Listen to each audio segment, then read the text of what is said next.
કેમ છો? मजामा। इतवार की बोलती छोटी कहानियों में आपका स्वागत है। मेरे मित्रों, मेरे दोस्तों से कहा जाता है कि हर एक व्यक्ति का जो विकास है वो अपने खुद की बुद्धि को, अपनी खुद की होशियारी को कैसे इस्तेमाल करता है या करती है, उसके मुताबिक तय होता है। ऐसे किसी बात को कहानी के रूप में बड़ी अच्छी तरीके से लिखा गया है। आज की जो कहानी है उसका नाम है सच्ची होशियारी। ये कहानी जीवन की बेट नाम की एक पुस्तक है, जो पुस्तक ओएसिस पब्लिकेशन हाउस से छापी है। और ओएसिस पब्लिकेशन हाउस जो ओएसिस मूवमेंट नाम का एनजीओ चला रहा है, और ओएसिस मूवमेंट नाम का जो एनजीओ उसका मुख्य तौर पे जो काम है वो युवाओं और तरुणों के लिए जो चारित्र गणतंत्र का जो शिक्षण है, चारित्र विकास का जो शिक्षण है उसके ऊपर काम करना। तो ऐसे ओएसिस मूवमेंट नाम का जो एनजीओ है उसका ओएसिस पब्लिकेशन हाउस, और ओएसिस पब्लिकेशन हाउस की जो पुस्तक है जीवन की भेंट, उसमें से यह कहानी है सच्ची होशियारी। मेरे मित्र, यह कहानी बहुत सालों पहले की है। नसरुद्दीन नाम का एक व्यक्ति, नसरुद्दीन की जो होशियारी है उसकी कहानी हम सब लोगों ने बहुत बार सुनी है। तो इसी नसरुद्दीन की एक अलग कहानी है जिसका नाम है सच्ची होशियारी। कहानी शुरू होती है। नसरुद्दीन एक नया कुछ कर रहा था। वो क्या कर रहा था कि जहां भी जाए वो अपनी मूर्खता का प्रदर्शन कर रहा था। इसके लिए क्या होता था कि नसरुद्दीन जहां भी जाए उसके सामने जो व्यक्ति होते थे वो उसे 2 सिक्के चुनने के लिए देते थे, और नसरुद्दीन उनमें से एक ही सिक्का पसंद करता था। वो लोग उसको बोलते थे कि दोनों में से एक सिक्का उसको पसंद करना है, और वो एक ही सिक्का पसंद करता था। और वो ऐसा सिक्का होता था कि जिसकी कीमत बहुत कम होती थी। 2 सिक्के होते हैं, उसमें से एक सिक्के की उदाहरण के तौर पर 1 रुपया वैल्यू है, दूसरा सिक्का है जिसकी कीमत 10 रुपया है। तो नसरुद्दीन हमेशा 1 रुपये का सिक्का ही चुनता था। और लोग दूर दूर से अपने गांवों से बुला बुला के इसका यह प्रदर्शन देखते थे और उसका अपने हिसाब से अपमान करते थे। नसरुद्दीन हमेशा यही करता कि जहां जाता 2 सिक्के चुनने के लिए दिए जाते, वो हमेशा छोटा सिक्का ही जिसकी कीमत कम हो उसे ही पसंद करता। ये वाकया नजदीक के गांव में, आजू बाजू के गांवों में, राज्यों में सब जगह फैल गया। अब तो लोग दूर दूर से भी नसरुद्दीन का यह खेल देखने आते थे, और ज्यादातर लोग वो उसको अपने गांव में भी बुलाते थे, अपने राज्य में बुलाते थे। इस तरह से ये नसरुद्दीन का जो काम था वो चल रहा था।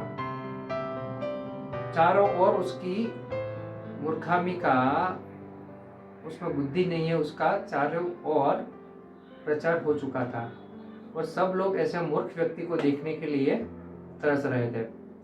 हर कोई अपने गांव में इस व्यक्ति को बुला के, नसरुद्दीन को बुला के उसका ये मूर्खामी का जो प्रदर्शन है वो देखना चाहते थे। नसरुद्दीन चाहता भी था। ऐसा ही एक दिन वो एक गांव में गया। वहां पे लोगों ने उसको 2 सिक्के दिखाए, उसको बोला एक सिक्का पसंद कर। और हमेशा की तरह नसरुद्दीन ने छोटा सिक्का जिसकी वैल्यू, जिसकी कीमत कम थी, वो स्वीकार किया, उसको चुना और ले लिया। ये देख के सब लोग उसके ऊपर हंसे। वो ऐसा समझ रहे थे कि देखो हम उससे कितने ज्यादा बुद्धिमान हैं, ये हमसे बुद्धि में कम है, ये मूर्ख व्यक्ति है। और ऐसा सोच के, ऐसे जान के वो लोग खुश होते थे और इस तरह से उसको एक सिक्का दे देते थे।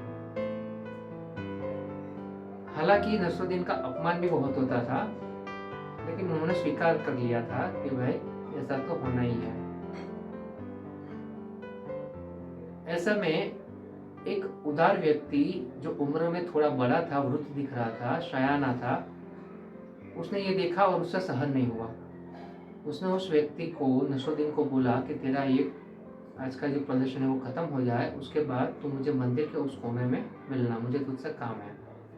नसरुद्दीन को लगा शायद ये भी मेरा खेल देखने का प्रयास करेंगे तो थोड़ी और आमदनी हो जाएगी। नसरुद्दीन ने बोला ठीक है।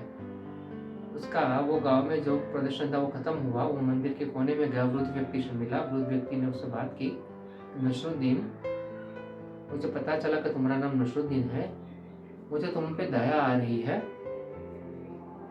कि तुम्हें पता है कि लोग तुम्हें 2 सिक्के पसंद करने के लिए दे रहे हैं, उसमें से तुम एक ही सिक्का पसंद कर रहे हो जिसकी कीमत कम है, तो आप ऐसा क्यों नहीं करते कि बड़ी कीमत है उसको पसंद करो। अगर ऐसा करोगे तो आपकी आमदनी भी ज़्यादा होगी और आपको लोग मूर्ख भी नहीं समझेंगे। वो नसरुद्दीन ने वो उस व्यक्ति के सामने देखा और कहा कि मैं आपको प्रणाम करता हूँ, मुझे पता है आप क्या बोलना चाहते हो, लेकिन मैं आपसे ये कहना चाहता हूँ कि आप मेरे से उम्र में ज़्यादा हो, मेरे पिता के समान हो, लेकिन आप एक बात यहाँ पे नहीं समझते, मुझे माफ़ करना, कि अगर मैं अपनी मूर्खामी छोड़ के बुद्धि का प्रदर्शन करूँगा तो लोग जो मुझे ये सिक्के दे रहे हैं, जो मेरा प्रदर्शन देख रहे हैं, वो देखने नहीं आएंगे और धीरे धीरे मेरा ये जो काम है वो बंद हो जाएगा। इसलिए मैं नहीं चाहता कि मैं बुद्धिमान ठहरूँ, बुद्धिमान दिखूँ, और बुद्धिमान दिखूँगा तो लोग बंद हो जाएंगे और मेरा ये जो कमाना है वो बंद हो जाएगा।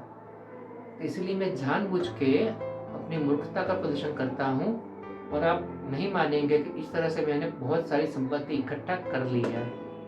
मैं अपनी मूर्खता का प्रदर्शन करता हूँ और लोग ऐसा समझते हैं कि उनमें मुझसे ज़्यादा बुद्धि है, यह देख के वो अपने आप के ऊपर अभिमान करते हैं और खुश होते हैं, और इन सब से मैं कमा लेता हूँ। वृद्ध व्यक्ति ने नसरुद्दीन की बात सुनी और उसको प्रणाम किया और बोला, सच में आप होशियार है, मूर्ख नहीं है, आप में सच्ची होशियारी है। और इस तरह से नसरुद्दीन ने अपना काम चालू रखा और वृद्ध व्यक्ति भी समझ गया कि वो ऐसा क्यों कर रहा था। मेरे मित्रों, हमारे जीवन में भी ऐसे कई सारे मोड़ आते हैं जहाँ पे हमें हमेशा बुद्धिमान ठहरना जरूरी नहीं है। कई जगह हम खुद को मूर्ख ठहराएंगे तो हो सकता है कि आप बड़े मुश्किलों से बच जाएंगे। यहाँ पे काम से भागना या मुंह छिपाना ऐसी बात नहीं है। यहाँ पे जो बात है वो ऐसी है कि अगर आप हर एक चीज़ को अपने ऊपर ले लेंगे, हर एक काम को अपने ऊपर ले लेंगे और दूसरे को अगर अपने सीखने का भी प्रयास नहीं करेंगे, तो इससे अच्छा है कि आप मूर्ख ही देखो। क्योंकि आप जो मूर्ख दिखेंगे तो आपके ऊपर कोई इतना जल्दी भरोसा नहीं करेगा। यहाँ मतलब भरोसे की बात नहीं है, यहाँ पे बात ऐसी है कि मूर्ख दिखना यानी दूसरों के लिए आप कुछ सब्जेक्ट बन रहे हो, विषय बन रहे हो, उनको कुछ बात करने का मौका मिल रहा है, आपके ऊपर हंसने का मौका मिल रहा है, और इन सब से आप खुद को विकसित कर रहे हो। बात थोड़ी गहरी है, लेकिन सोची जाए तो उसमें कुछ गलत नहीं है। मेरे मित्रों, ये सच्ची होशियारी एक ऐसी कहानी है जो हमें दिखाती है, हमें समझाती है कि हमें हर समय बुद्धिमान दिखना ज़रूरी नहीं है। जहाँ हमारा कुछ फ़ायदा हो रहा हो, लोगों को मज़ा आ रहा हो, सही और सच्चा हो, तो उसमें अपनी मूर्खता का प्रदर्शन करना भी सही बात है। और इतना सा हम सीख पाए तो हम भी हमारी बुद्धि हर जगह को इस्तेमाल नहीं करेंगे। जहाँ पे बुद्धि का प्रदर्शन नहीं करना है वहाँ नहीं करेंगे, शांति से बैठेंगे और अपने कार्य को जारी रखेंगे। बस मेरे मित्रों, इसी तरह का अगर हम हमारे जीवन में सुधार ला पाए, हर जगह का अपनी बुद्धि का प्रदर्शन ना करें, तो अपने जीवन को और ज़्यादा बेहतर बना पाएंगे। भी मेरे मित्रों, इसी तरह की इतवार की बोलती छोटी कहानियाँ, रविवार की बोलती छोटी कहानियाँ, हर रोज के सुविचार अंग्रेजी और गुजराती में, इसके अलावा विद्यार्थियों, शिक्षकों और माता पिता को उपयोगी ऐसा एग्जाम की ऐसे के तैसे, रिजल्ट की ऐसे के तैसे, जैसे पॉजिटिविटी से भरे लाइफ चेंजिंग वीडियोस। इसके अलावा बहुत सारी महत्वपूर्ण बातें, ये सब वीडियो अगर आप देखना चाहते हो तो मेरे यूट्यूब चैनल है नीलडूड मूवमेंट, उसके ऊपर जाके आप ये सब वीडियो देख सकते हो। और मेरे मित्रों, आप सबसे मेरी विनती है कि मैंने एक सकारात्मकता की चेन को आगे ले जाने का प्रयास किया है, तो आपसे विनती है कि मेरी इस चेन को, इस सर्कल को आप अपने व्हाट्सएप ग्रुप में, फैमिली ग्रुप में, ऑफिस ग्रुप में, सोसाइटी ग्रुप वगैरह जगह आप अपने इस सब वीडियोस को फॉरवर्ड करो, शेयर करो, सब्सक्राइब करो और कमेंट भी करो।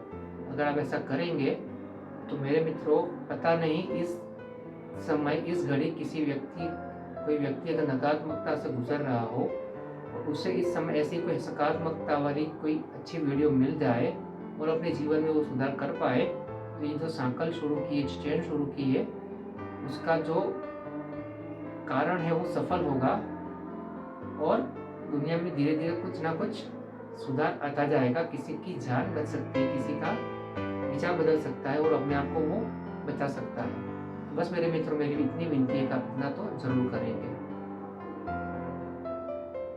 अब मेरे मित्रों, हम मिलेंगे अगले इतवार को। अगले इतवार की बोलती छोटी कहानी का नाम है अपमान का अवसर। मिलेंगे अगले इतवार को। अगले इतवार की बोलती छोटी कहानी का नाम है अपमान का अवसर। मिलते हैं अगले इतवार को, तब तक के लिए आओ जो।